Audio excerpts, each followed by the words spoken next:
Kisah ini diceritakan oleh Pak Gatot, tetanggaku di kampung. Kejadiannya dialami oleh anaknya yang bernama Seno yang hampir menjadi korban tenggelam di sungai yang berada di dekat desa di mana ia ikut program KKN dari kampusnya.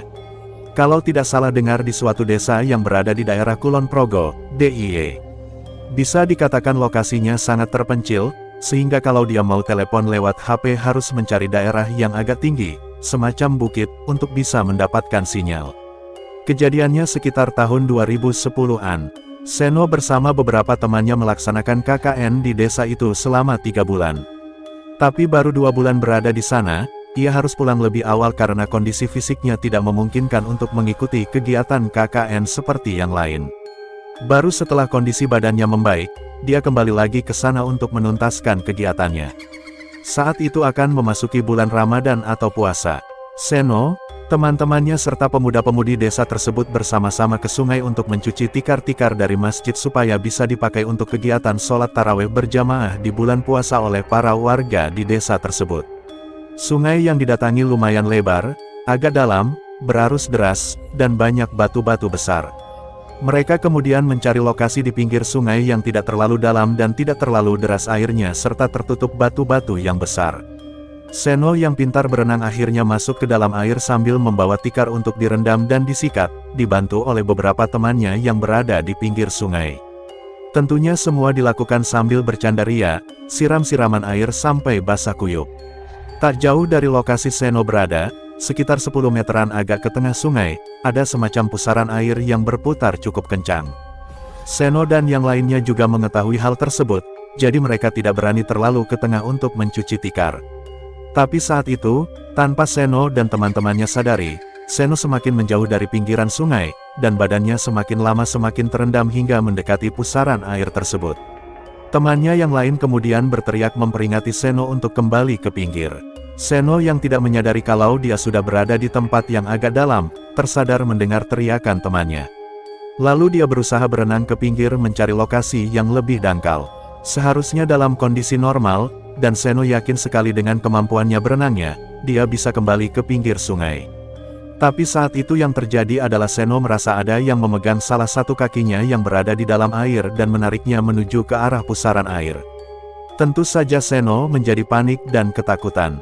Dia berusaha mengayuhkan kedua tangannya bergantian dengan cepat, kedua kakinya menendang-nendang air dengan keras mencoba untuk melepaskan diri dari cengkeraman tangan di dalam air dan melawan derasnya arus air. Dia berjuang antara hidup dan mati, tapi akhirnya tenaganya semakin melemah dan mulai akan terbawa ke arah pusaran air. Kepalanya sudah terendam di bawah permukaan air, hanya satu tangan yang masih berada di atas air. Dan untunglah, karena pertolongan Tuhan, belum saatnya dia meninggalkan dunia ini dengan cara demikian. 2 orang pemuda warga asli, yang melihat Seno tenggelam, langsung menceburkan diri mereka dan meraih salah satu tangan Seno yang masih terlihat, dan keduanya secepatnya menarik Seno untuk tidak sampai terhisap ke arah pusaran air yang semakin dekat itu. Seno akhirnya selamat, walaupun dia sudah banyak meminum air sungai. Seno dalam keadaan sadar, tapi badannya terasa lemah. Akhirnya dengan dipapa oleh 2 orang temannya, dia dibawa ke rumah penduduk yang digunakan untuk tempat tinggal mereka selama KKN di desa itu. Berita tentang hampir tenggelamnya Seno di sungai sangat cepat tersebar di seluruh desa. Akhirnya para pengurus desa dan satu orang tua yang dianggap orang pintar di desa itu, sore harinya menjenguk Seno di rumah tersebut. Teman-teman Seno bergantian bercerita tentang kejadian yang dialami Seno kepada pengurus desa dan orang tua itu, sampai menceritakan soal keanehan yang mereka lihat saat Seno berusaha berenang menjauh dari pusaran air. Seno seperti mengalami kesulitan saat berenang, padahal lokasi Seno berenang saat itu airnya tidak terlalu deras, apalagi Seno pintar berenang. Orang tua itu sepertinya menjadi tertarik dengan apa yang dialami oleh Seno. Dia kemudian bertanya kepada Seno, apa yang sebenarnya terjadi pada dirinya. Seno yang awalnya tidak mau berterus terang, terpaksa menceritakan yang sebenarnya. Jadi saat Seno mulai berenang, terasa ada tangan yang memegang salah satu kakinya dan kemudian berusaha menariknya ke dalam air. Seno berusaha agar kepalanya tetap di atas air, tapi karena tenaganya sudah habis dan tak berdaya, akhirnya dia pun masuk ke dalam air. Saat di dalam air itu ia mencoba melihat siapa dan apa yang memegang dan menarik kakinya.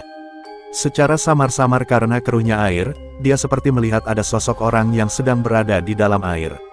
Kepalanya manusia, tetapi badannya bersisik seperti ikan. Saat mulai kesadarannya hilang, tiba-tiba ada yang menarik tangannya dan kepalanya keluar dari dalam air.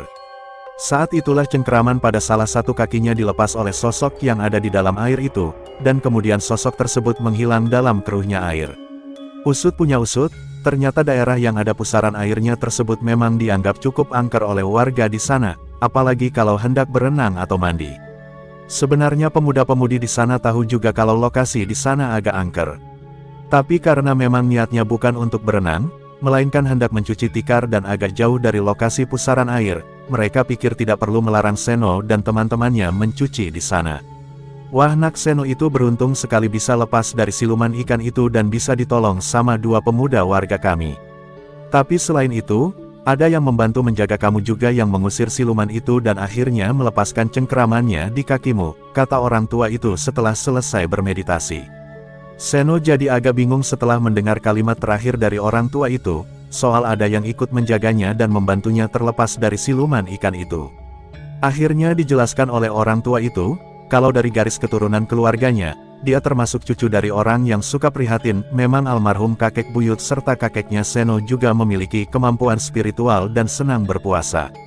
Jadi ada semacam penjaga gaib atau khodam atau apalah yang diperintah oleh kakeknya untuk menjaga keluarganya termasuk Seno, walaupun dia tidak mengetahui itu sama sekali. Orang tua itu kemudian mengobati Seno, agar keadaannya menjadi lebih baik dari sebelumnya, walaupun itu pun hanya sedikit membantu kondisi Seno. Pak Gatot dan keluarganya juga diberi kabar oleh salah satu teman KKN Seno, dan segera mereka memutuskan untuk menjemput Seno dan dirawat di rumah saja tentunya seizin dari kampus. Selama seminggu lebih Seno diperiksakan ke beberapa dokter tapi kondisinya masih lemah tidak menunjukkan adanya kesembuhan. Hingga akhirnya, Pak Gatot mendapat kunjungan dari Pak Leknya yang juga memiliki kemampuan olah batin spiritual. Dan setelah mengetahui keadaan Seno yang masih lemah, Pak Leknya kemudian mengobati Seno. Dan syukurlah, Seno kondisinya berangsur-angsur pulih dan membaik seperti sedia kala. Setelah kembali sehat, Seno kemudian pamit kepada keluarganya untuk kembali melanjutkan KKN-nya di desa itu sampai selesai waktu yang telah ditentukan.